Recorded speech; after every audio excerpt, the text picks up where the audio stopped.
Today's show is sponsored by Indie Film Hustle's Filmmaker process. We provide filmmakers with professional services to get their films or series funded, finished, and distributed. For more information, go to filmmakerprocess.com.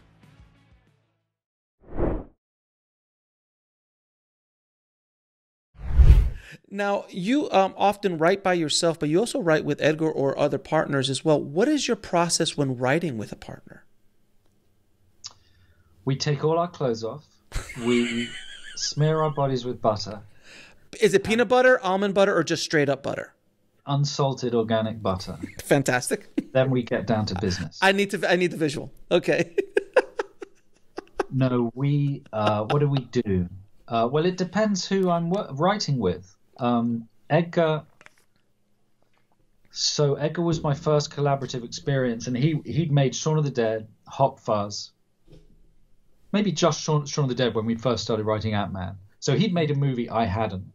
Mm-hmm. So he was the guy, the boss, and I was in a position where I was gonna follow his lead. Mm. And so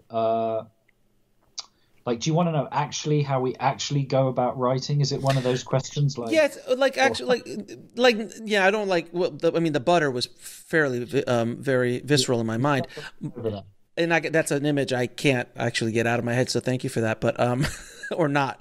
No, just like I'm asking the question more for writers who are working with other writers, and just to kind of see what a writing partnership looks like, because a lot of people want to get into a writing partnership, and I know as well as you do, working with another creative, I've heard sometimes, you bump heads occasionally, not all the time, occasionally. So what is that process, especially when you're working with, someone like an Edgar Wright, who is, so creative and you're also so creative. How does that mix when you get together? In my experience, what helps is to know kind of who's in charge. Okay. So whose idea is it? And whose vision are you serving? So with Ant-Man, I wouldn't have been there without Edgar. On Tintin, I wouldn't have been there without Edgar, but then Edgar left.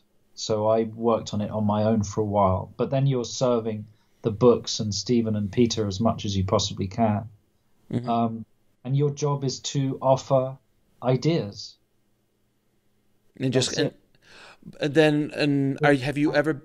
Ideas for dialogue, ideas for character, ideas for setups, payoffs, connections, themes, to offer ideas and to keep them coming, and to listen and be sensitive to what the other person needs, and then to fill the blank space, with as many ideas, and then to be patient and tolerant and available, and because writing's tough, isn't it? It's like holding your breath and going underwater. It's very tough. And there's so many things to distract you, and it's so much more fun just to go to the movies. I mean, the funny thing about movies is, of all art forms, the experience of making them is so far from the experience of consuming them. It's ridiculous. So when you consume them, you're completely passive. You're sitting in a comfy chair. You're shoving candy into your mouth. Mm-hmm. You're just criticizing them and come on, do something wrong, please me. And then when you're making them, especially writing them, you have to shut the whole world out and focus on one thing and be completely the other way, right? Spill everything out.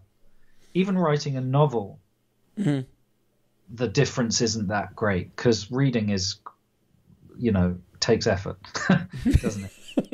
Just a little bit takes effort. So I suppose what I'm trying to say is that to be patient with the other person is quite important, and to sometimes be happy to work around their schedule if they're in charge. Mm-hmm. And on the movies I've written something I'm working with a writer called Brian Duffield at the moment, who wrote Love and Monsters and Spontaneous, and who's a really great guy. And it's my idea we're working on. And what's fantastic about him is he's, to me, like I hope I was to Edgar, just this incredibly